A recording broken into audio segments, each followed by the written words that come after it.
Excerpts from 1978, A History of Mount Wolf, written by Brad Rentzel. Mount Wolf, like many other small towns and villages, acquired through its growth a kind of form.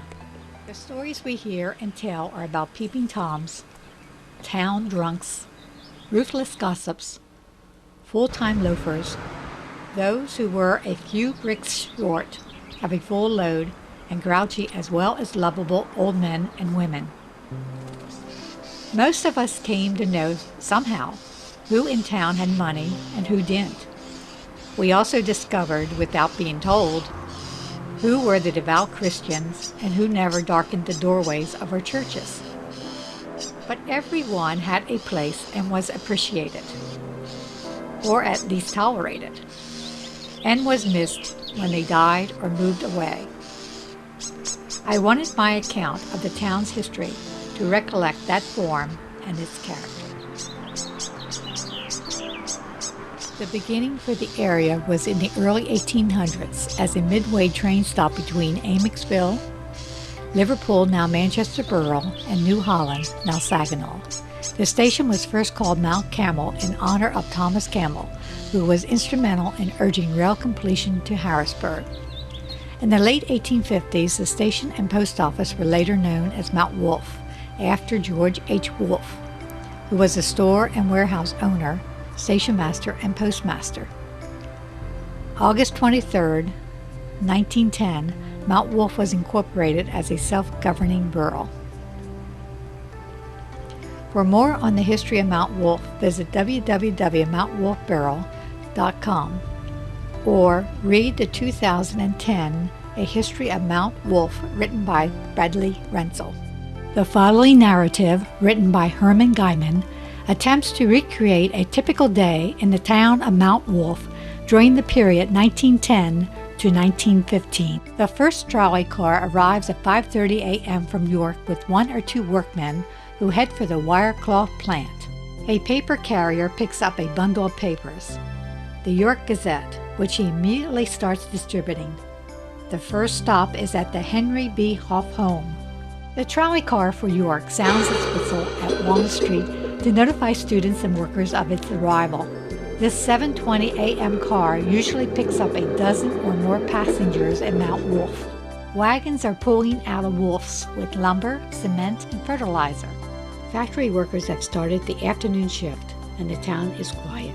The moon is shining, and a few teenagers, perhaps more advanced than those on Birkdale's wall, are strolling toward Buttstown, ending their romantic puppy love stroll at Schweitzer's Arch. This is a pretty spot. Locust Lane, later Walnut Street, crosses the Manhattan Creek. The small stream widens below the Stone Arch Bridge. Mount Wolf, Pennsylvania, the place to live. Situated as it is on an elevation, Mount Wolf has good natural drainage. The air is pure. The people are healthy. The streets, laid out in orderly fashion, are broad and clean and have cement sidewalks and curbing.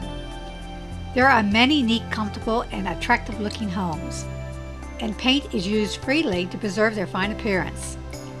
No sooner does a visitor arrive in Mount Wolf than he is impressed with the fact that it is a flourishing town where good citizenship, public spirit, and enterprise prevail.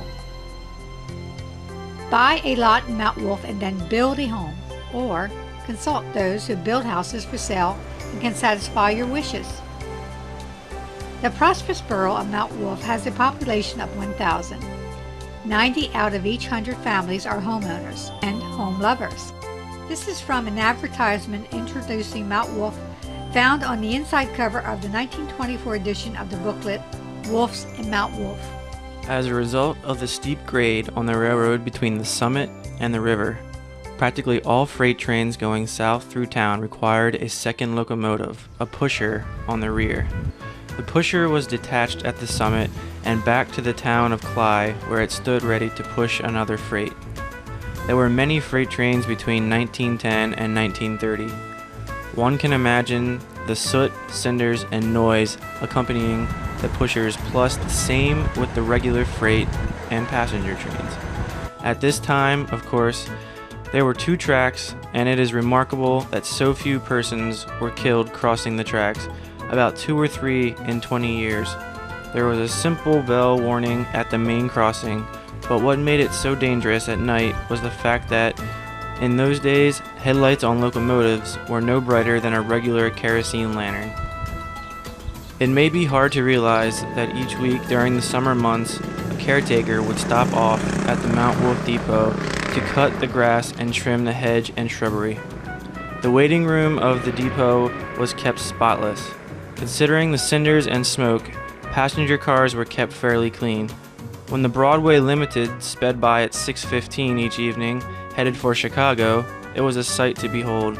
Well-dressed passengers could be seen eating in the dining cars. Each table had its colorful, silk-shaded lamp and gleaming silver, and there were generally a waiter or 2 standing at the door with their spotless white coats.